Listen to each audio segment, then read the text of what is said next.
মায়া, তাই না? মায়া খুব অদ্ভুত একটা জিনিস। হ্যাঁ, প্রথমেই আপনারা যে ছবির মানুষগুলা দেখলেন তার সাথে আমাদের 4 বছরের সম্পর্ক মধুখালী আসার পর থেকে তাদের প্রতি আলাদা একটা মায়া আমাদের তৈরি হয়েছে।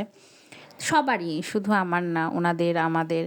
কিন্তু এই মায়া এখন হয়তো ত্যাগ করার সময় চলে এসেছে, যেহেতু তানভীরের ট্রান্সফার হয়েছে। ও আগামী মাসে আমরা মধুখালীর থেকে চলে যাব।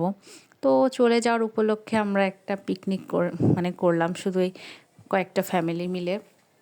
পিকনিকে আসলে বেশি কিছু আমরা আয়োজন করিনি, জাস্ট পোলাও রোস্ট এই আর কি। খুবই ছোটোখাটো একটা পরিসরে বাচ্চা কাচ্চা নিয়ে আর কি পিকনিক করাটা আমাদের জন্য খুব ডিফিকাল্ট। তো এখানে একটু গান বাজনা হচ্ছিল, এখানে সবাই নাচানাচি করছে। দেন আমরা সেজে গুজে ছাদে গেছিলাম। ছাদে আর কি ছবি টবি তুলে ড্রেস পাল্টিয়ে ফেলেছি, কারণ কাজ করার জন্য শাড়ি পরে কমফোর্ট হচ্ছিল না। তো ভালো করে ভাবি মুরগিটা ধুয়েছি, আরেক ভাবি চুলা তৈরি করছিল, আর আমি এদিকে ভিডিও নিয়ে ব্যস্ত। যাই হোক, আমিও টুকটাক কাজ করেছি, একেবারে যে করিনি তা না। তারপরে এই দেখেন আমার জামাই আবার দেখছে মুরগিতে ময়লা আছে কিনা। আমাদের কিন্তু পিকনিকটা আসলে আমরা মেইনলি রাতের জন্যই করেছি, আর এখন কিন্তু সন্ধ্যার আগ দিয়ে, একেবারে বিকালও না, একটু পরেই মাগরিবের আজান হবে। তো আমরা আলো থাকতে থাকতে এই রোস্টটা বানিয়ে নিতে নিতে প্রায় দেখুন অন্ধকার হয়ে এসেছে। তো রান্না হতে থাকুক। আসলে এই মানুষগুলো কিন্তু আমার সাথে কোনো রক্তের কানেকশন নেই, কিন্তু তারপরেও কেন জানি একটা মায়া কাজ করছে।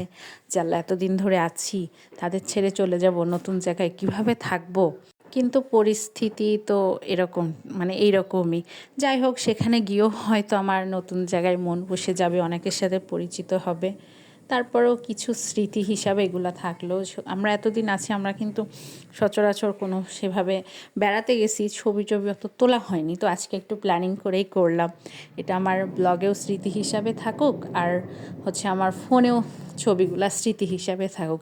জানি না আর হয়তো কখনো দেখা হবে কি হবে না, আল্লাহ চাইলে দেখা হতেও পারে। তো যাই হোক, ভাবি দেখুন রোস্ট রান্নার পরে হাঁড়িটা কীরকম করে চেটে পুটে খাচ্ছে। তারপর এই যে আমার জামা এসে একটু আগুন তাপাচ্ছে।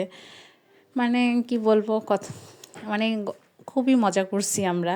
তারপর এখন পোলাও রান্না হচ্ছে, পানি গরম করা হয়ে গিয়েছে, এখন আর কি পোলাওটা বসানো হবে। তো আমাদের খেতে কিন্তু প্রায় 10:30টায় বেজে গিয়েছিল। আমরা রান্না করে একটু সবাই গান টান শুনছিলাম, বাচ্চারা নাচানাচি করছিল।